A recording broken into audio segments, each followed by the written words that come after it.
Ah, what a beautiful morning. The sun's shining, the birds chirping. No wait, that's just the kids screaming. Understandable misunderstanding, this is Australia. And there isn't a cloud in sight. Perfect day to wash my car. Ah, but I have this ENGG104 video assignment that needs to be completed as well. But I've done so much already. I'm sure I can sit down for just one game. Jacob, what have you done all day? I sat down for one game. One game? It's mid-afternoon. I gotta wash my car. Haven't you got an assignment to do? I've gotta wash my car. This is my 2010 Subaru Forester XT. It had a full leather interior, semi-competent fuel economy, and functioned as a great family car. Until some stupid teenagers realised it had a turbo and decided to go full ham. It now doesn't function as it was meant to, and you can see it is quite dirty.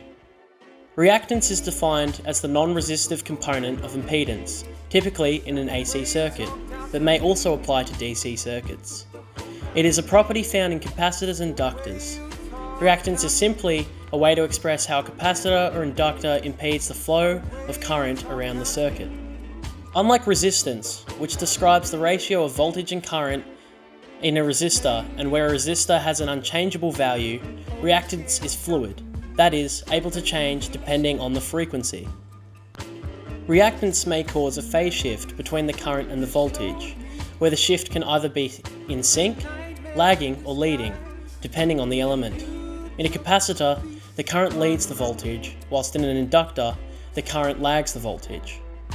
To understand how reactance plays into the impedance of a circuit, impedance may be viewed as an imaginary and non-imaginary equation.